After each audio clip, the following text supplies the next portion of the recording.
What's up, guys? This is Winter Alliance. I am back with another video, and today I'm going to be talking about the ever elusive topic of compression. This is part of a two-part mini-series that was requested by one of my subscribers about how to use EQ and compression and how I do that in my songs. So this is the first part of that. And if you have any other questions about specific sounds or how to compress them, feel free to just message me or drop a comment below. So what I'm going to be talking about in this video is first, what is a compressor? What are the different parts of the compressor? And then finally, how to take a sort of Cohen sound respace and make it sound fat with just a simple compressor. But just a quick word of warning, not all compressors are created equal. Some, such as the SSL compressor inside of Reason, sounds loads better than the stock M-class compressor. And there's also some great rack extension compressors that just came out that are definitely worth checking out. But for today's video, I'm just going to be using the M-class compressor just because it's the one that we're all most familiar with. So the first thing I'd like to talk about today is what is a compressor? Well, essentially a compressor is an effects device that's used to bring the loudest part of a sound down in volume so that the overall volume of a sound is more consistent. So to show you what this would basically be doing, I want to look at a vocal sample that I just recorded real fast. All right, so what I have here is a vocal sample. We see that it starts off rather quiet and then suddenly spikes in volume and then goes back down. What we'd be able to take a compressor, we'd be able to take this loudest element and push the volume of this down so that it creates a more flat, consistent sound. Or for example, if you had a snare and you wanted the reverb tail of the sound to be louder, you could go ahead and compress the beginning of the sound and then bring up the makeup gain, and that would make the overall sound be louder and it would make that reverb louder. So to show you what that would look like on a graph, we'd have first the start of the sound at 0 decibels and then starts to fade out as the snare or the reverb tail starts to fade out. And then if we take a compressor, we could compress the top half section of the sound starting about here to make it more consistent. And then we'd take our makeup gain and bring back up the gain of the overall signal. And then we'd have a flatter, more consistent sound.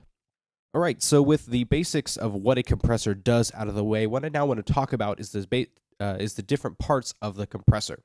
So the first part we have is the input gain. This is rather self-explanatory. You just basically need to use it to make a signal louder or quieter. If you have a very loud signal volume, you could turn it down right here like so.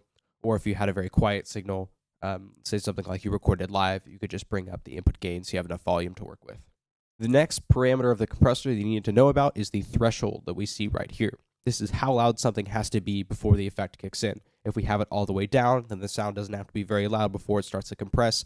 And if we have the threshold all the way up, then it will only start compressing once the signal reaches 0 decibels, which is essentially clipping. The next part of the compressor is the ratio. This is how much the compressor squashes the sound after it goes above your set threshold. So what we see on the compressor is we have ratios like 2 to 1, 4 to 1, and 16 to 1. What a 2 to 1 ratio would mean is that for every 2 decibels that come into the compressor, it squashes it down to 1 decibel. The 4 to 1 would mean that for every 4 decibels, it squashes it down to 1, and it just goes up to infinity to 1, which would be completely smashing the input signal. And I'm going to show you guys how to use all the different parts of a compressor. I just wanted to go over all the different parameters so that we're all on the same page whenever we start to actually compress a sound. The next part of the compressor is the attack, which we see right here. This is much like an attack envelope on a synth. If you want the compressor to start right away, then you could go ahead and bring the attack all the way down. If you have a sound that has a transient at the beginning, such as a kick or a snare, and you want that to punch through before it starts compressing, then you could bring the attack right up to preserve that initial attack transient. The next part is the release. This is used to tell the compressor how long you want it to compress before it jumps back up to the original signal. And then finally, we have the output gain. This is used to bring the signal back up to its original volume. This is actually extremely important. It's something that I was forgetting for a very long period of time. So I'll show you guys how to use this later, but just keep in mind to use the output gain. All right, so now you're probably wondering how on earth do I actually use a compressor? So what I want to take is a Cohen sound respace kind of sound, take that and show you how to make it sound fatter with just some simple and basic compression. So what I want to do to this bass is take the loudest part, which is in the beginning of this modulated bass, and make it more consistent with the other modulations and the reverb tail that's at the end. That's how we're going to make this sound fat, is by making a more consistent level in the overall sound. Let me go ahead and play you this sound with no compression, and then I'll show you with compression. So this is without.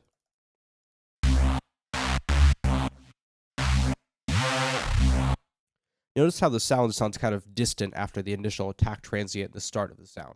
Now I want you to listen to how much fatter and more in your face it sounds after some basic compression is applied.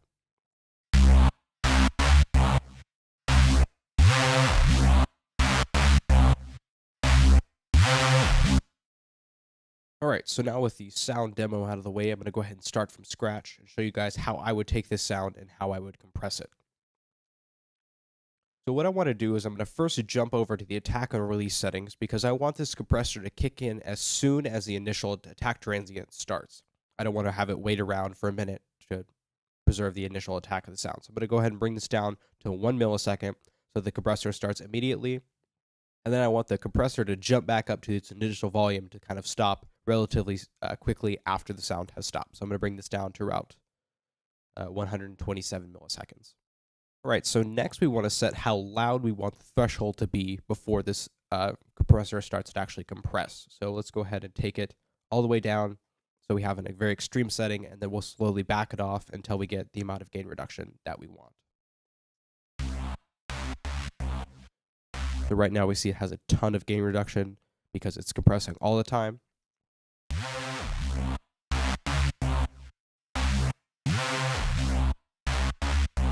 So we'll have the signal, the threshold set at negative 18 decibels. That means whenever the sound gets above negative 18 decibels, it starts compressing. The next setting that I'm going to set is how the ratio I want on this compressor. If I want it to really smash the signal, I could put it over here at something like 16:1. But for this sound, I just relatively want it to sort of lightly compress the sound. So I'm going to put it around 2.4:1, which is right about in the middle right here. All right, so whenever we play the sound back, I want you guys to look at this little gain reduction meter and to look at the amount of gain that's being reduced. So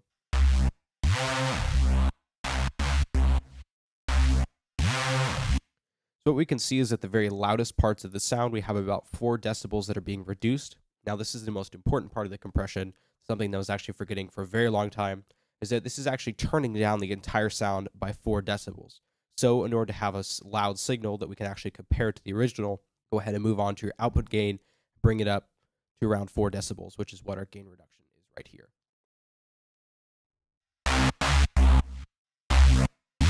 Okay, bring that down to about 3 decibels. All right, so now I want you to listen to the consistency of the sound before, and then the consistency of the sound after we applied the compression. So this is before. So it's not very punchy or in your face. Then after the compression is applied,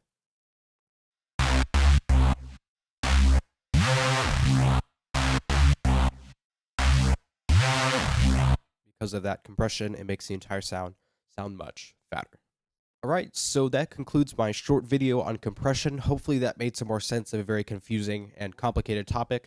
Again, stay tuned for the other part of this mini-series where I will show you how to use EQ. I've also got some sound design videos coming your way for some bass synths. I've also got an upcoming show in March, so make sure to check my Facebook page in the next few weeks for a couple of details on that. And as always, like and subscribe if you enjoyed the video to stay up to date with future content. And if you have any production questions you want to ask me or any questions about compression or anything like that, again, shoot me a message or drop a comment, and I'd love to help you guys out. And go ahead, and I'll see you guys next time.